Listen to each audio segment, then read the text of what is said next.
Hey guys, how's it going? I'm Dan Sommer, and this is our very first debrief. We are going to be breaking down all of the news of Formula Drift season, starting with probably the biggest news. Daigo Saito has returned. Kind of. Saito is a legend in drifting. He started way back in D1GP before coming here in 2012 to 2016, running in Formula Drift, and he pretty much decimated everybody when he came over, raised the level of drifting. If you hadn't seen that, you're too young to know, Saito was a menace. But now Daigo Saito is back and he's campaigning a new GR86 built by Jerry Yang Racing. And, he's got a little bit of bad luck. He came out and got knocked out in the seating bracket before ultimately bowing down to an engine failure. And we really hope to see him come back round two and do Daigo Saito stuff that we know from Daigo Saito. Now, on the topic of new drivers coming in, we have Jack Shanahan, who is the older brother of Connor Shanahan, who we know did some damage last season.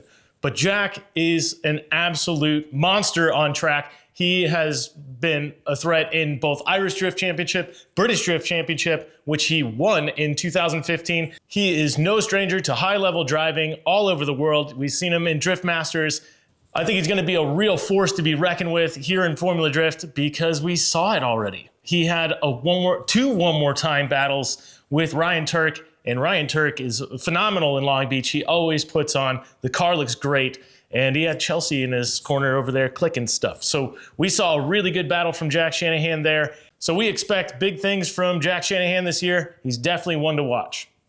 Next up, we have some new drivers coming in from Pro Spec, which would be Austin Mata, Connor O'Sullivan, and Tommy Lemaire. And my God, they put on a pretty dang good show. I'm really happy to see the Pro Spec drivers come up and gel pretty quickly because in the past, we haven't really seen that so much in their rookie season. It's kind of tough to adapt to how good these drivers really are. But they put on a really fantastic show, and I think we'll see some big things out of them. And unfortunately for Tommy Lemaire, he had to show up in a borrowed car. And it's a car that we've all seen from Connor Shanahan, who had to drive it last year. And it's been passed around probably more than your favorite OnlyFans model.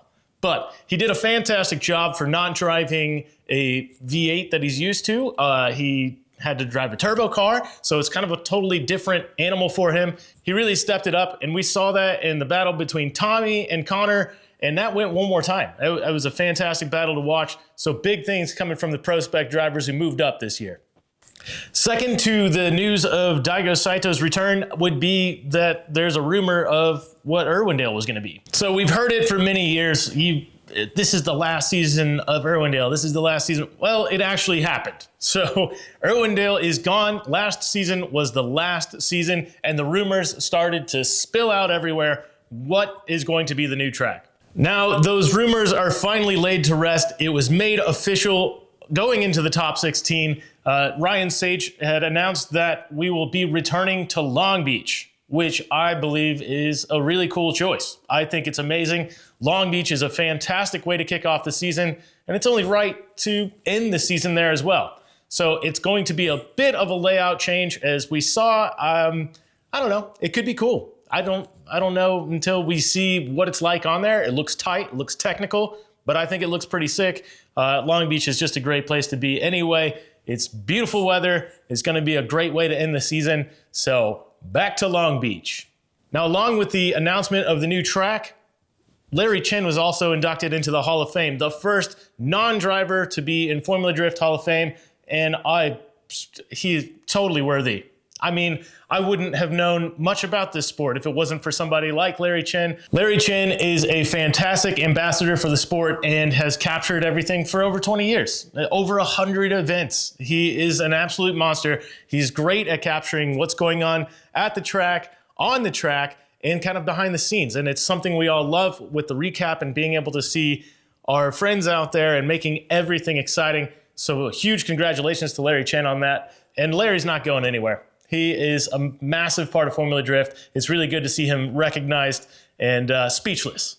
Now, I'm kind of sad that I didn't get to go and witness this because I love to call Larry a friend. He's a good dude all around, and we'll see him for years to come. The first event of the season is always exciting. Everybody's finished their refreshes, they're all done, they're excited and energetic to get right back into the championship fight. This weekend's event did not disappoint, as we had multiple one more times, some crazy battles, and some crazy decisions that were kind of unexpected, which means this event was not to be missed. The top 32 started the event out with some wild stuff, with Dmitry Brutsky bulldozing Dylan Hughes. So the dozer got a little taste of his own medicine there, being bulldozed by brake stand Brutsky. Suspected repairs were the fault here? Maybe? I don't know. But Brutsky overshot and whacked Dylan right in the side quarter panel, so starting off with some drama immediately. Even with a pretty killer lead run, it was kind of a little bit too much to overcome Dylan Hughes on the huge mistake he had made in his chase position, and Dylan Hughes moved on. Another heater battle was Adam LZ and Tommy Lemaire. We knew that the cards were kind of stacked against Tommy Lemaire, having a borrowed car and trying to adjust to that. He's normally driving a V8 car, and driving a turbo car is a little bit different, but man, he really turned it up, and it was a fantastic battle, forcing a one more time. In run one, Tommy did a great job, and we only lost, one casualty, which was the deck lid. Run two was super aggressive. Adam was pushing really hard, even gave him a little bit of a love tap before they went into their one more time battle. The judges couldn't decide who had won this battle, and the BMW on BMW crime continued. Leaving everything at the line, LZ was really hanging it out there, and we saw him lose his wing a second time. It really came down to some fine details on finishing this one more time battle, and it ultimately went to Adam LZ. Moving on to Jack Shanahan's first battle ever for Formula Drift, and it was an absolute dogfight that went two one more times. Not one, two one more times, and Formula Drift made it pretty clear that they were trying not to do one more times. That's how insane this battle was. At the end of the first runs, the judges could not make up their minds. All of them went unanimously one more time, and that is just, kind of unheard of. It's really good to see that level of driving. So we saw Jack get really acclimated to the car, doing super good. You know that Turk is always good in Long Beach. Turk did a fantastic job. He's got Chelsea Denofa in his corner up there, clicking some stuff. Maybe that is the special sauce that got him through and ultimately got him the win and moving on. Chris Forsberg showed why he is a legend in the sport by knocking out 2024's Rookie of the Year, Hiro Manoa, and it was a fantastic battle.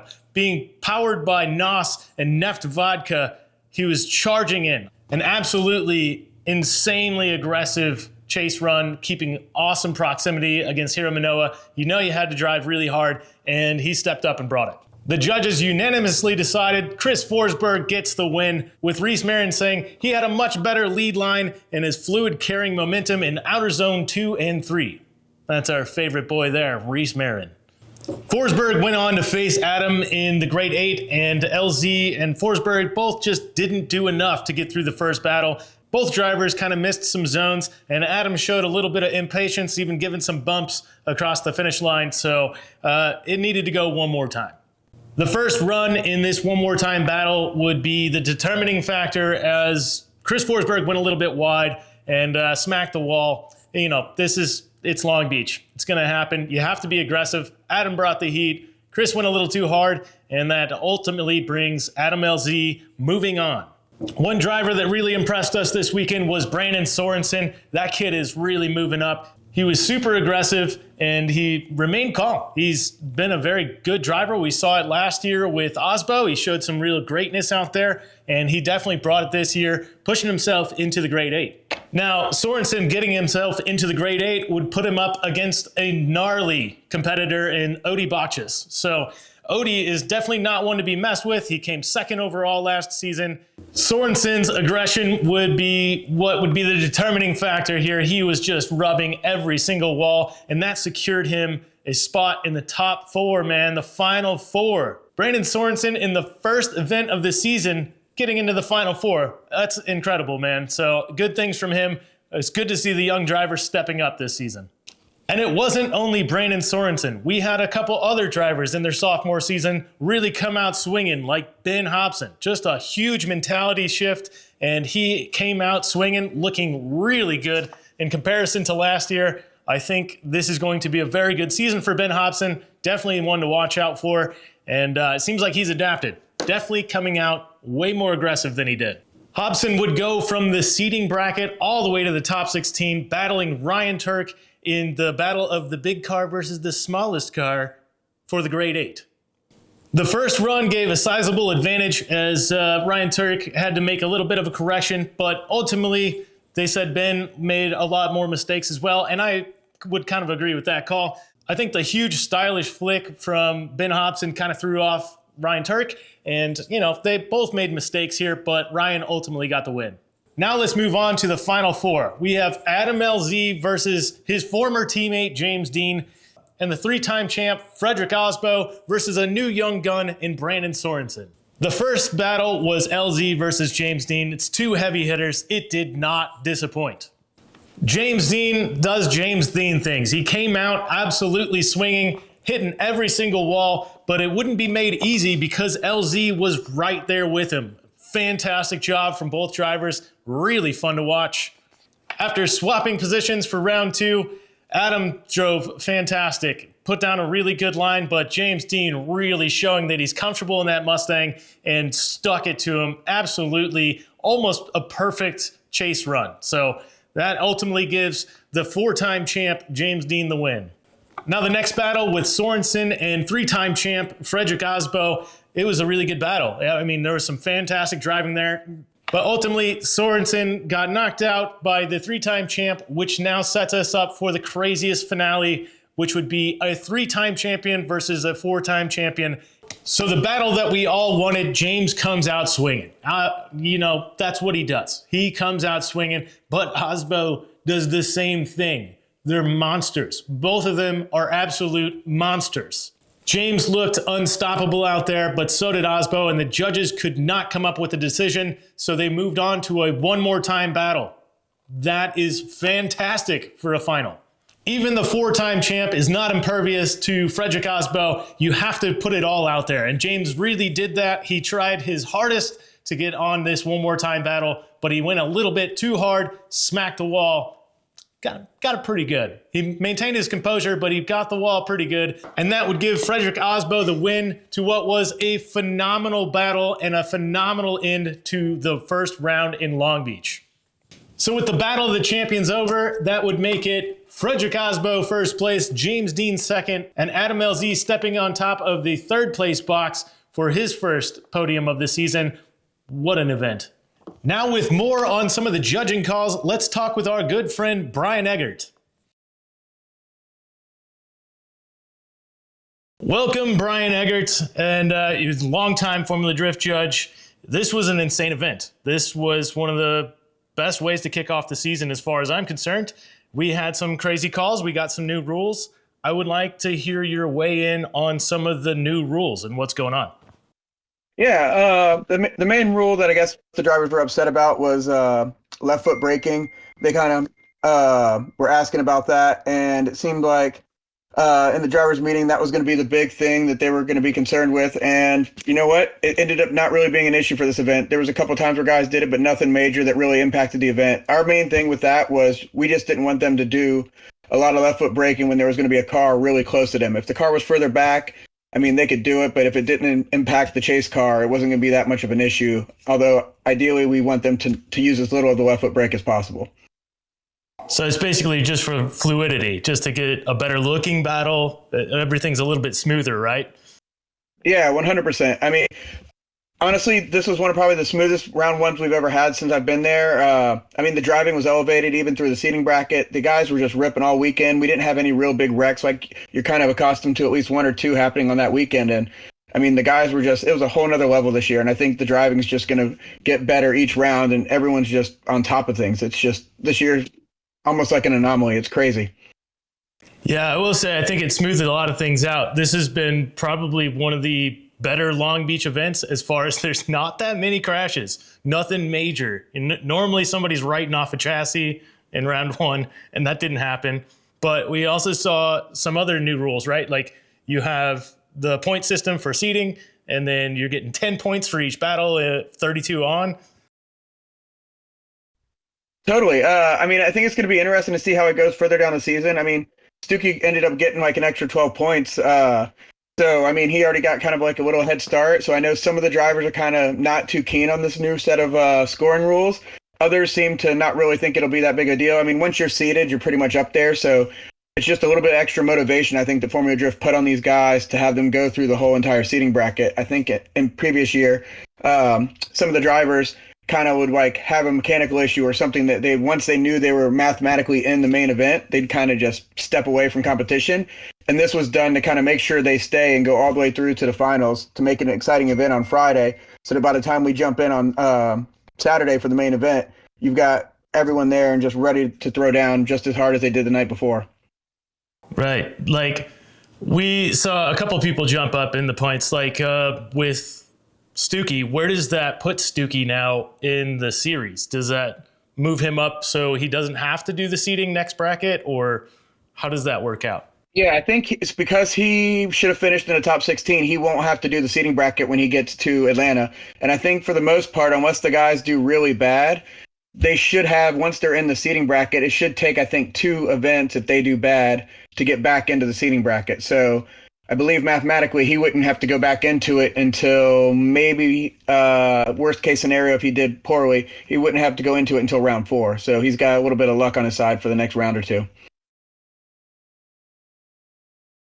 What does this do for a driver like Federico, where he collects no points? So for the next round, he's coming in, he has to do seeding again with the potential of being knocked out? Yeah, so he'll do the seeding bracket again. So he'll need to at least win his first battle, depending on how many drivers are there, possibly the second, because now he's going to be the lowest person in the ranks. So it just depends on where they put him into that bracket. But yeah, once you're down there, it's a little bit harder to dig your way back out. Once you've made it in, you've beat, I think, the first battle, possibly your second in the main event, you're good for a little while. So definitely it's a little bit of an uphill battle for the guys that didn't make it in this time. And right now, I think they were at 33 drivers. Vaughn will come in to Atlanta, so that'll be 34. So it'll probably be 2 drivers if everything stays the same that go home in Atlanta after the seeding. Gotcha. So moving on to some of the judging calls, we saw some super insane battles right away. And I even saw part of the commentary from Ryan Turk was, "Oh, I got Jack Shanahan, goddamn." So he was like ready to go. That was a wild battle. What did you guys have to really dissect to get that battle to result?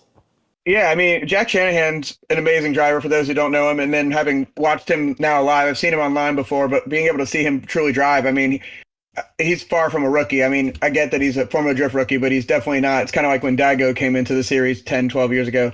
I mean, he's good. It stinks on the seating bracket day because he kind of had that issue with his brake caliper and it debeated his tire when it came off. So we didn't get to see him fully perform that event, but then he did get in a show. And it's kind of funny that him and his brother both, when they got into the main event, both their first battles are with Ryan Turk. So that's kind of unique. But yeah, Jack did really good. I mean, it was a close battle. It just came down to a few minor little things that we were looking for, and Ryan just barely edged it out to get that win. But I think Jack's going to be definitely one of these guys that's probably going to finish pretty high at the end of the season. If he continues what he's doing, he can get over a few little gremlins with the car. So I think just seat time for him in that chassis, and he's just going to be one of the top guys this season. How are you feeling about some of the new guys in here? We got rookies like Mata and Osoli and all those guys, are Lemaire. They're freaking ripping. So pretty cool to see them jump up. This is a great rookie class. I think the guys are doing a great job so far. I mean, look at TOL. He builds that new Corvette, has some issues in it, hops in the E36. And I mean, the way he drove, I think he should just go ahead and sell the Corvette and go ahead and get an E36. I mean, he was just tough in that thing with barely any track time. I mean, he goes out there, throws down a few practice runs, and then he's in the show with it. And I mean, he did a good job. I think hopefully he's as well versed with the Corvette once he gets that ironed out. From what I gather, he had actually taken it to the LZ World Tour at Englishtown and was trying to beat on the car repeatedly to make sure there weren't any issues when he came to California. Lo and behold, he beats on the car all through E-Town, does fine, gets to California, and then that's when he ran into the issues. Yeah, forced it. That sucks, but we'll be excited to see it in Atlanta. It'll probably suit that car a little better. But, man, it was impressive to see him drive Rome's car and get through that. But And Austin Mata, I mean, he did a great job. now we Same with have Oselli. another. Yeah. Yeah, Motto was on fire, it looked like to me, man. He was really pushing. And it's something to see for somebody who's never driven the track and, never driven with these guys at that level. It's pretty insane to see. So very fast adaptation from the new guys. So excited about that. But then also super excited as now we have a pretty gnarly battle for what's going to be a championship. We kick it off with James and Osbo. Like, that is, when you go into like a fantasy league, that's who you pretty much are going to pick to be in the finals. And a one more time battle. And then you got Adam LZ mixing it up too with Brandon Sorensen. Those guys are absolute monsters. They did great last season. And now this season, they really show that they're ready for it. I think Adam's going to make a big push for a championship. So it's cool to see the heavyweights really coming out. Yeah, I totally agree with you. Adams definitely, I mean, look, he came in last season kind of like, oh, we'll just run and have fun. Ended up halfway through the season, totaling his car and everything, and still ended up in 5th place. I mean, if he takes half of that ability and runs this year, I mean, I think he ended up finishing not great at Long Beach last year, and so to finish with that 5th is good. And this year he's already in 3rd. I mean, he's got a big head start on what he did last season. The car got refreshed, got a little bit better to be more of a pro car than what it was last season. So he's definitely on the right track, and I think he's definitely going to be another top 5 driver this season. Sorensen, look at him. I mean, he made his first podium last year at Orlando, and then he just continually got better as the season went along, and here he is. I mean, this is probably his highest finish ever at Long Beach. So he's, again, another one right there on a good start to the season. If he can keep that momentum, he might end up being in the top 5 by the end of the season as well. Yeah, I mean, it was a super impressive push from him. I know that he's gotten a lot more confidence, and especially going into a battle like that with Osbo and holding his composure and keeping that, I think it'll come back to Osbo later. I think we'll see that battle again. And it might not work in his favor. So who knows? I think Sorensen would be a big force this year. And it's cool to see those guys. And then also in the sophomore season, guys like him, Hobson's looking really good, way better than he did last season. So I feel like he's a lot more comfortable as well. Yeah, no, he looked so much better in the car. It was almost reminiscent of his pro spec season. He just looked way better in the car, comfortable, situated, everything. So I think maybe by the next round or two, he's going to be like right there at the top of his game, just like when he left pro spec. So I'm looking forward to seeing him be able to do that. And I mean, it was the same way for James too. It took James a year to get comfortable in the Mustang. So he's right there with him. All right, so back to it. Hobson was doing great. Cool to see that from some of the sophomore drivers coming out swinging. I think overall, me as a spectator, this event was almost boring in the fact that everybody drove so well that there wasn't much drama.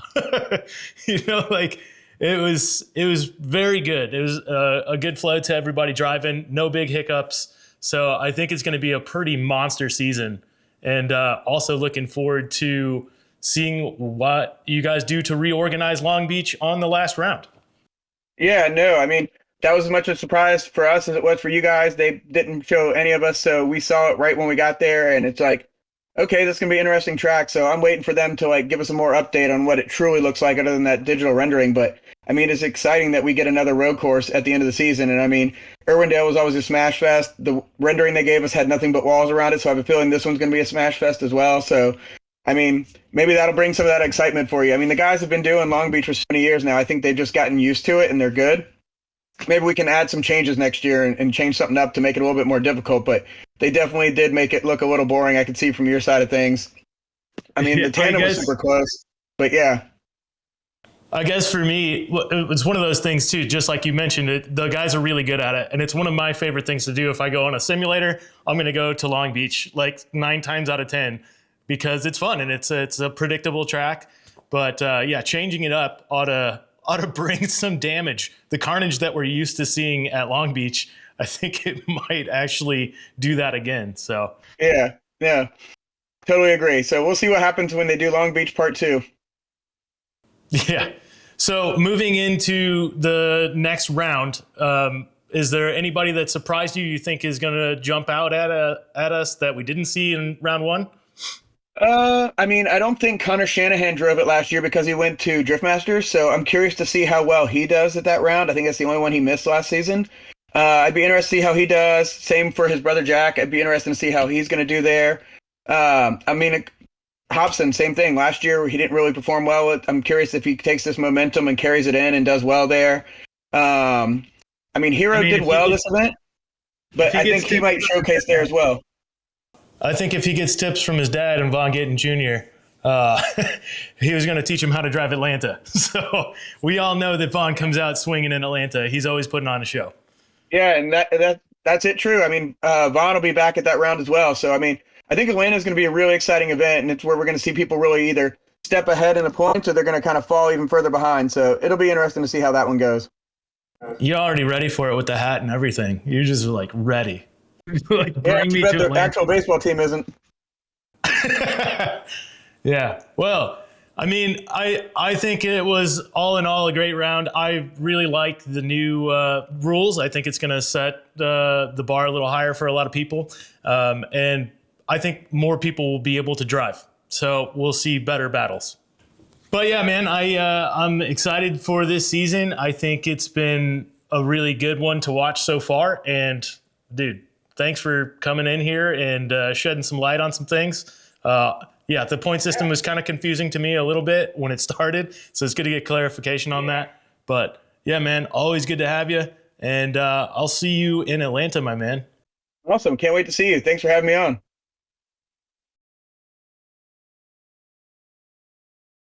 And that's going to do it for us here at Danger Dan's Debrief. Make sure you're following along with Wrecked Magazine, Facebook, Instagram, and if you're not subscribed to the YouTube channel, do it. Just click it. Just click it, follow along. We have a bunch more coming up. We will be covering this entire season. Shibbity boo bop. See you later.